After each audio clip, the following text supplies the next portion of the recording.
ஜெய் சாய்ராம். ஜெய் குரு தேவதத்தா. சுக்லாம் பரதரம் விஷ்ணும் சசிவர்ணம் சதுர்புஜம் பிரசன்னவதனம் யாவே சர்வ விக்னோபசாந்தையே. குருர் பிரம்மா குருர் விஷ்ணு குருர் தேவோ மகேஸ்வரகா குரு சாட்சாத் பரபிரம்மா தஸ்மை ஸ்ரீ குருவே நமகா. அக்கல்கோட் ஸ்ரீ சுவாமி சமர்த்த லீலாமிருதம் அத்தியாயம் 155. கோபால் ராமச்சந்திர கேல்கர். கோபால் ராமச்சந்திர கேல்கர் ராஜாப்பூர் என்கின்ற ஊரை சேர்ந்தவர். அவர் ரயில்வேயில் பணிபுரிந்து கொண்டிருந்தார். அவர் பல நாட்களாக வயிற்று வலி மற்றும் ஜுரத்தினால் அவதிப்பட்டு கொண்டிருந்தார். அவர் வைத்தியத்திற்காக எவ்வளவோ செலவு செய்தும் எந்தவித பலனும் இல்லை. வைத்தியர்கள் அவரை வீட்டிலேயே தங்கிக் கொள்ளுமாறு கூறி வைத்தியசாலையிலிருந்து அனுப்பிவிட்டனர். அனைத்து வழிகளும் அடைக்கப்பட்ட நிலையில் தான் வாழ்வதே வீண் என்று கருதினார். அதனால் மனமுடைந்து தற்கொலை செய்து கொள்வதற்காக டேம்பூரணி ரயில் நிலையத்தை அடைந்தார். ஆனால் அதற்கு துணிவில்லாமல் தன் சகோதரனுடைய வீட்டுக்கு சென்றார். நாளுக்கு நாள் அவருடைய வயிற்று வலி அதிகரித்து கொண்டே போனது. சில நாட்களுக்கு பிறகு ஒரு வகையான வாயு அவர் உடலில் நுழைந்து கொண்டு மிகுந்த உடல் வலியால் துன்பத்தை அனுபவித்துக் கொண்டே இருந்தார். செங்கோட்டையை கொண்டு வைத்தியங்கள் செய்தும் எந்தவித பலனும் இல்லை. தூக்கமில்லாமல் தவித்துக் கொண்டிருந்தார். இறந்து விடுவதே மேல் என்று அவருக்கு தோன்றியது.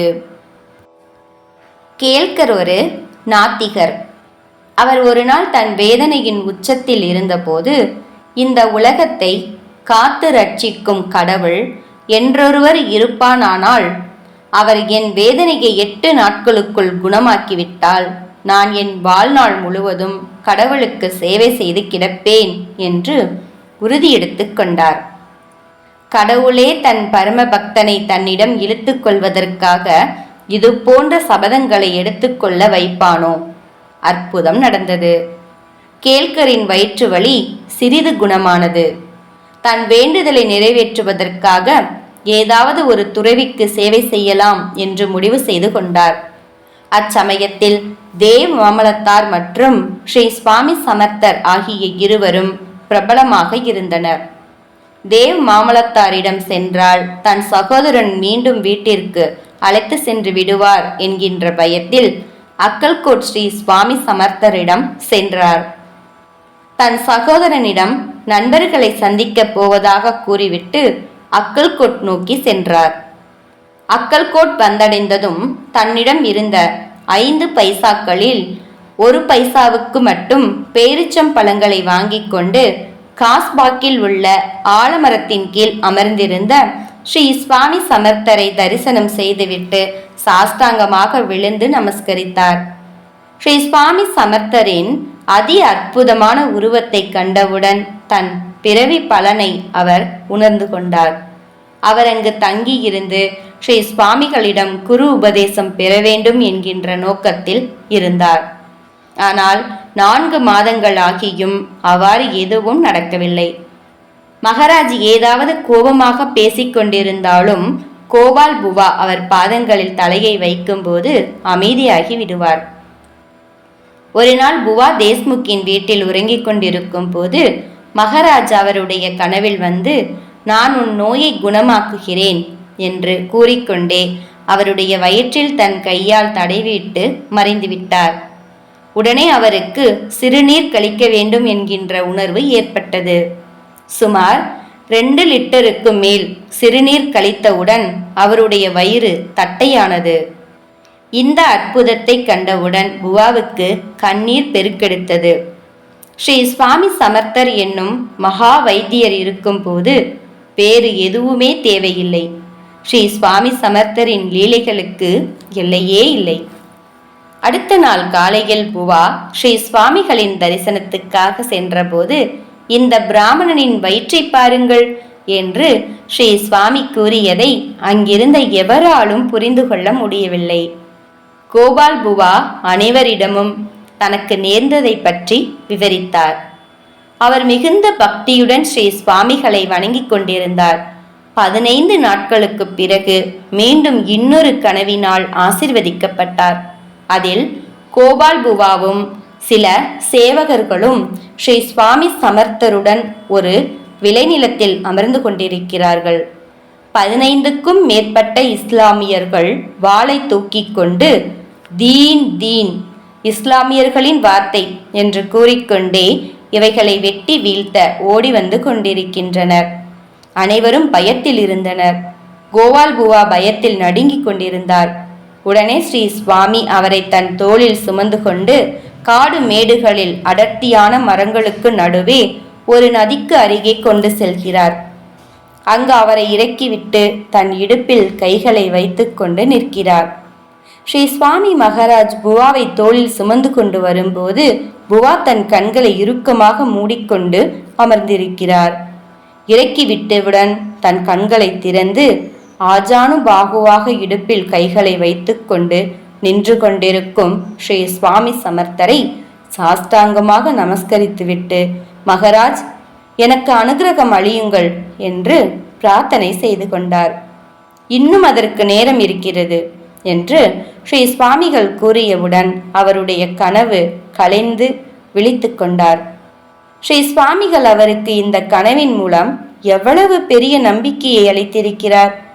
தன் பக்தர்களை துன்பங்களில் இருந்து காப்பாற்றத்தான் அவர்களை தோளில் சுமந்து செல்வேன் என்று நமக்கு அவர் நம்பிக்கையூட்டுகிறார் அல்லவா? கேல்கர் மீது ஸ்ரீ சுவாமி காட்டிய அதீத அன்பு. 1 மாதத்திற்கு பிறகு ஸ்ரீ சுவாமி மகாராஜ் கசனல் என்கின்ற இடத்தில் 2 நாட்களுக்கு தங்கினார். அவருடன் கேல்கரும் சென்றிருந்தார். அந்த ஊரில் ஒரே ஒரு கிணறுதான் இருந்தது. சேவகர்களோ பலர் இருந்தனர்.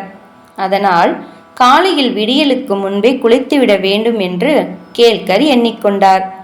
காலையில் விழித்து கொண்டவுடன் புகைப்பிடிக்கும் பழக்கம் இருந்தமையால் அவர் ஹூக்காவை தயார் செய்வதற்காக பல இடங்களுக்கு அலைந்து திரிந்து கொண்டிருந்தார்.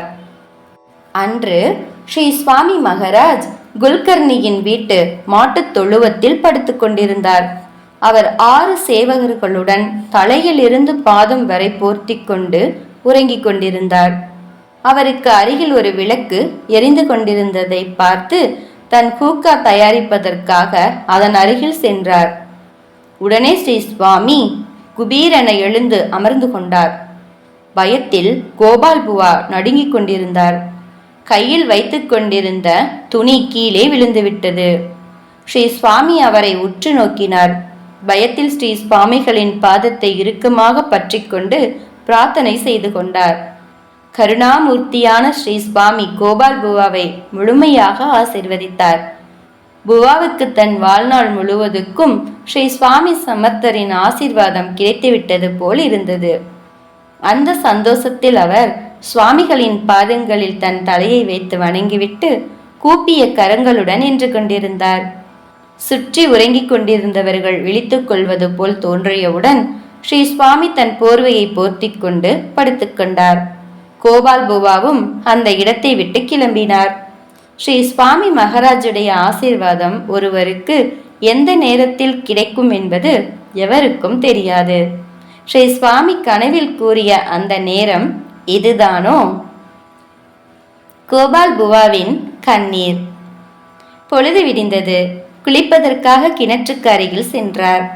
பிராமணர்களிடம் பானை கேட்டதற்கு அவர்கள் தர மறுத்துவிட்டனர். பின்னர் ஒரு வேற்று ஜாதிக்காரரிடம் மண்பானையை வாங்கி குளித்துவிட்டு சென்றதை பல்வந்த்ராவ் என்கின்ற சேவகர் பார்த்து கொண்டிருந்தார்.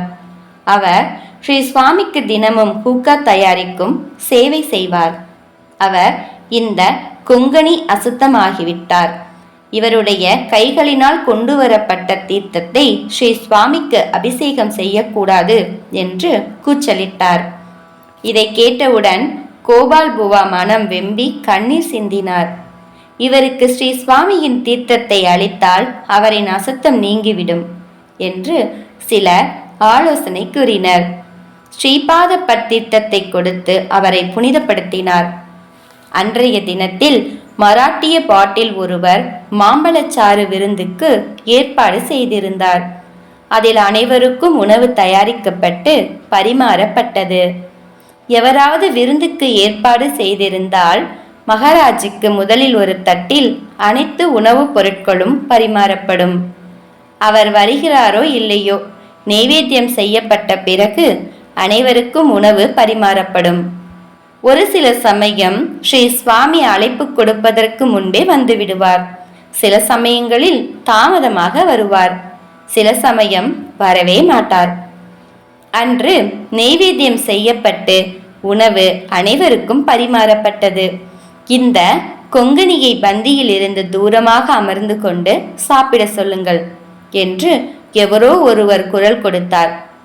தேவையில்லை, இவர் ஸ்ரீ சுவாமியின் தீர்த்தத்தினால் புனிதமாக்கப்பட்டு விட்டார் என்று ஸ்ரீ பாதப்பட் கூறிய போதும் பல்வந்த்ராவ் புவாவின் தட்டை எடுத்து பந்தியை விட்டு தூரமாக வைத்தார். இதை கண்டவுடன் புவா மனமுடைந்து, நான் அனைவர் முன்னிலையிலும் அவமானப்படுத்தப்பட்டு விட்டேன், எனக்காக பேசுவதற்கு எவருமே இல்லை என்று வருத்தப்பட்டு கொண்டே அழுதவாறு சாப்பிட்டு கொண்டிருந்தார். பகவத்கீதையில் 9வது அத்தியாயத்தில் இவ்வாறு கொடுக்கப்பட்டுள்ளது. எவனொருவன் என்னை மட்டுமே தியானம் செய்து என் மீது முழுமையான பக்தியை செலுத்துகிறானோ அவன் எப்போதும் என்னுடன் தொடர்பில் இருக்கிறான். நான் அவனுடைய தேவைகளை பூர்த்தி செய்கிறேன் என்பதே அதன் அர்த்தம். இதை ஸ்ரீ சுவாமி சமர்த்தர் அன்று கோபால் புவாவுக்கு நிரூபித்தார். அன்று ஸ்ரீ சுவாமிகளுக்காக ஒரு தட்டு பரிமாறப்பட்ட போதும் அவர் உணவருந்த வரவில்லை. அது அவரிடம் கொண்டு செல்லப்பட்டது. அவர் கோபத்துடன் அனைவரையும் வசைபாடினார். நான் அசுத்தமாகிவிட்டேன், என்னை யாரும் தொட வேண்டாம், நான் உணவருந்த மாட்டேன் என்று கோபித்துக்கொண்டு சாணி குவியலுக்கு மேல் சென்று அமர்ந்து கொண்டார். எவரையும் அவருக்கு அருகில் வர அனுமதிக்கவில்லை. எவ்வளவோ கெஞ்சியும் அவர் வரவில்லை. மாலை வரை இது தொடர்ந்தது. இரவு சிறிது சாந்தமாகி உணவு உட்கொண்டார். கருணாமூர்த்தியான ஸ்ரீ சுவாமியின் பக்தன் ஒருவன் தனக்கு எவருமே இல்லை என்று வருந்தியது அவருடைய காதில் விழாதா? அந்த கோபத்தை இவனும் அனைவரிடமும் அவர் காட்டி தன் பக்தனுக்காக எது வேண்டுமானாலும் செய்வேன் என்பதை இந்த நிகழ்ச்சி மூலம் எடுத்து கூறுகிறார். இந்த நிகழ்ச்சிக்கு பிறகு கோபால் புவாவிடம் வேற்றுமையாக எவரும் நடந்து கொள்ளவில்லை. அனைவருடன் சமமாக அமர்த்தப்பட்டு அவருக்கு உணவு பரிமாறப்பட்டது. இந்த அனுபவத்திற்கு பிறகு கோபால் புவாவுக்கு ஸ்ரீ சுவாமி சமர்த்தரின் மீது பக்தி அதிகரித்தது. எப்போதும் ஸ்ரீ சுவாமியின் நாம ஜபத்தை கூறிக்கொண்டே இருந்தார். அகிலாண்ட கோடி பிரம்மாண்டத்திற்கும் அதிபதி எவரோ அவர் அக்கல்கோட்டில்தான் வசிக்கிறார் என்பதை அவர் உணர்ந்து கொண்டார். புனிதம் வாய்ந்த தீர்த்தங்களாக கருதப்படும் அனைத்து தீர்த்தங்களும் தங்களை புனிதப்படுத்திக் கொள்ள ஸ்ரீ சுவாமியின் பாதம் தங்கள் மீது படாதா என்று ஏங்கிக் கொண்டிருந்தன. அப்படிப்பட்ட புனிதமான தீர்த்தம் புவாவுக்கு அளிக்கப்பட்ட பின்னரும் அவர் தனிமைப்படுத்தப்பட்டார். மனிதன் கடவுளை மறந்தாலும் கடவுள் மனிதனை மறப்பதில்லை. மாயையின் பிடியில் சிக்கித் தவிக்கும் மனிதன் தன் பூர்வ ஜென்ம கர்மாக்களை அனுபவிக்கிறான். அதிலிருந்து எவராலும் தப்பிவிட முடியாது. பூர்வ ஜென்ம கர்மாவினாலோ அல்லது ஸ்ரீ சுவாமியின் கோபத்திற்கு ஆளானதினாலோ பல்வந்த்ராவுக்கு சில நாட்களில் புத்தி தடுமாற்றம் ஏற்பட்டுவிட்டது.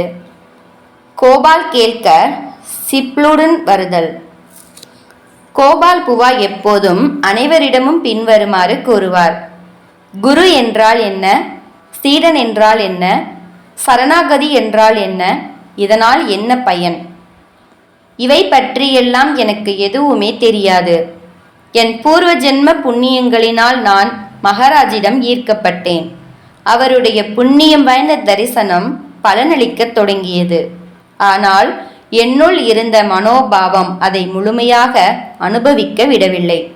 என்ன செய்வது? இதற்காக நான் பலமுறை வருத்தப்பட்டிருக்கிறேன். ஒரு பயிர் நல்ல முறையில் துளிர்விட வேண்டுமானால் அதற்கு வளமையான நிலம், நல்ல விதை மற்றும் நல்ல மழை ஆகிய அனைத்தும் ஒரு சேர தேவை. அதே அந்த பயிரை வேலி அமைத்து பாதுகாத்து களை எடுத்து ஆரோக்கியமாக பராமரிக்கும் போது அதன் விளைச்சல் இன்னும் அதிகரிக்கும். அதே போலதான் ஒரு மனிதன் நற்குடும்பம், நல்ல நண்பர்கள் மற்றும் துறவிகளின் வழிகாட்டுதல் ஆகியவற்றுடன் வாழும் போது அவன் வாழ்க்கை வளமாகிவிடும். அவனுடைய பயணமும் மோட்சத்தை நோக்கி நகரும். பாதி வழியில் அவன் வழி தடுமாறி விழ நேர்ந்தாலும் குருவின் வழிகாட்டுதலுடன் அவனுடைய முடிவு சரியானதாக அமையும் என்று நம்பிக்கையூட்டும் வண்ணம் தன் வாழ்க்கையை பற்றி புவா கூறுவார். பல நாட்கள் ஆகியும் தன் கணவர் வீடு திரும்பாமல் இருப்பதை எண்ணி கவலையுற்ற கோபால் புவாவின் மனைவி அக்கல்கோட் வந்தடைந்தாள்.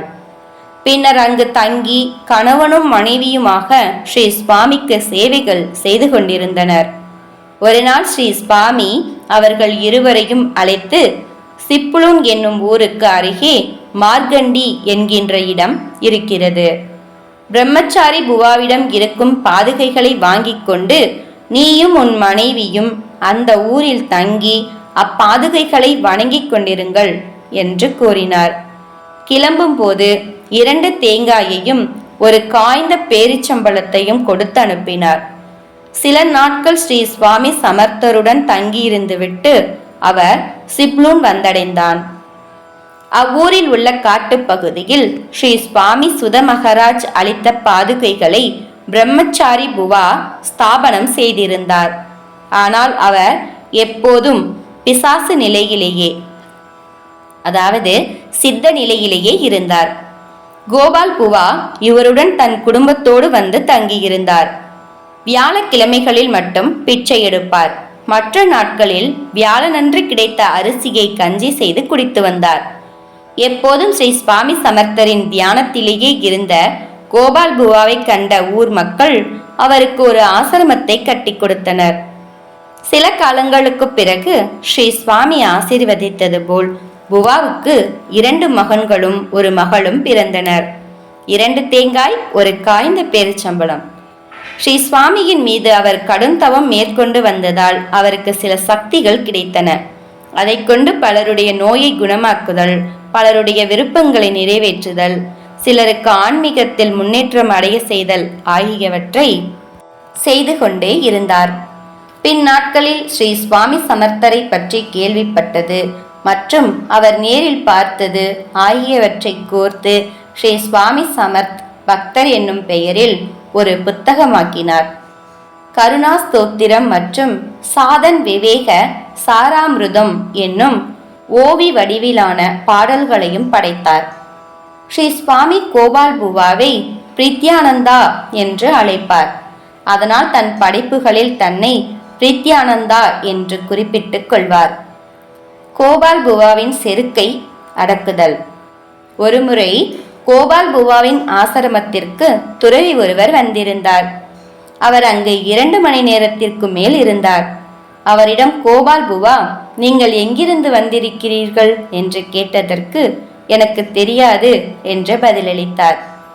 முழுமை அடைந்தவர்களின் பதில் இவ்வாறாகத்தான் இருக்குமோ என்று புவா நினைத்து கொண்டார்.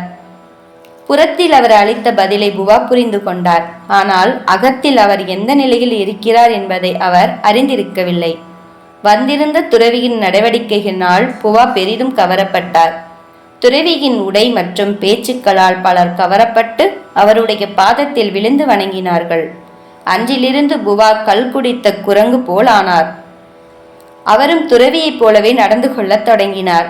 பின்னர் ஒரு நாள் பிச்சை எடுத்ததற்காக ஊருக்கு சென்றபோது அவரிடம் ஒருவர், நீங்கள் எங்கிருந்து வருகிறீர்கள் என்று கேட்டதற்கு எனக்கு தெரியாது என்ற பதிலை அளித்தார். கோபால் புவா சில நாட்களுக்கு பிறகு அக்கல்கோட் சென்றார்.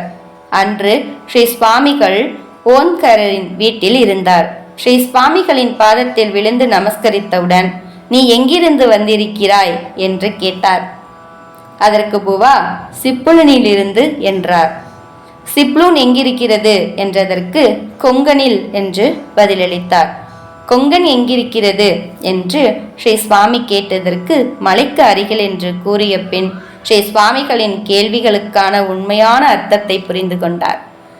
ஸ்ரீ சுவாமி சமர்த்தரின் அடுக்கடுக்கான கேள்விகள் புவாவின் மன ஓட்டத்தை வெளிப்படுத்தியது மட்டுமல்லாமல் தான் சர்வவியாபி என்பதையும் நிரூபித்தது. தன் பக்தர்கள் எவ்வளவு தொலைவில் இருந்தாலும் அவர்களுக்கு அருகிலேயே எப்போதும் ஸ்ரீ சுவாமி நின்று கொண்டு, இல்லை இல்லை, அவர்களின் ஆழ் மனதில் வாழ்ந்து கொண்டு அனைத்தையும் கவனித்துக் கொண்டுதான் இருக்கிறார். தன் அகம்பாவத்தை முற்றிலும் துறந்த கோபால் புவா ஸ்ரீ சுவாமிகளிடம், சுவாமி, எனக்கு கொங்கன் பற்றியெல்லாம் தெரியாது என்று கூறியவுடன் ஸ்ரீ சுவாமி கலகலவென சிரித்தார். அவருடைய சிரிப்பு அதிர்வுகளினால் அவர் அமர்ந்திருந்த கட்டிலும் சேர்ந்து ஆடிக்கொண்டே சிரித்தது. இந்த நாடகத்தின் அர்த்தத்தை அங்கிருந்தவர்கள் எவராலும் புரிந்து கொள்ள முடியவில்லை. புவாவுக்குத்தான் இவ்வாறு நடந்து கொண்டு விட்டோமே என்கின்ற அவமானத்தில் இருந்தார். தன்னை மன்னிக்குமாறு ஸ்ரீ சுவாமிகளிடம் கேட்டுக்கொண்டார். மகராஜ் தன் பக்தர்களை நல்வழிப்படுத்த ஒன்று அவர்களை முகத்திற்கு நேராக திட்டுவார், இல்லையேல் சுற்றி வளைத்து ஏதாவது கூறி விளக்குவார். நாயின் வாலை அவ்வளவு எளிதாக நிமிர்த்திவிட முடியுமா? மனிதனும் அதுபோலதான். அவ்வளவு எளிதாக அவன் தன்னை மாற்றிக்கொள்வதில்லை. ஆனால் குருவின் நிழலில் வாழும் ஒருவன் தன்னை மாற்றிக்கொள்வதற்கு தேவைப்படும் அவகாசம் மிகவும் குறைவு. மனசாட்சியாக வாழும் அவனுடைய குரு அவனை சரியான பாதைக்கு வழிநடத்தி விடுகிறார் என்பது திண்ணம். இத்துடன் கோபால் ராமச்சந்திர கேல்கரின் அனுபவங்கள் முடிவடைந்தன. நாத்திகரான கோபால் புவாவை ஸ்ரீ சுவாமிகளே தேர்ந்தெடுத்து தனது பக்தனாக மாற்றி அவருக்கு ஒரு மடத்தை நிர்வகிக்கும் பொறுப்பையும் கொடுத்து அவரை பல அற்புதமான புத்தகங்களும் படைக்க செய்து ஆசீர்வதித்தது மிகப்பெரிய பாக்கியம் அல்லவா? ஜெய ஜெய ஸ்ரீ சுவாமி சமர்த். ஜெய் சாய்ராம். ஜெய் குரு தேவதத்தா. அனந்த கோடி பிரம்மாண்ட நாயக ராஜாதிராஜ யோகிராஜ பரபிரம்ம ஸ்ரீ சுவாமி சமர்த்த மகராஜ் கி ஜெய்.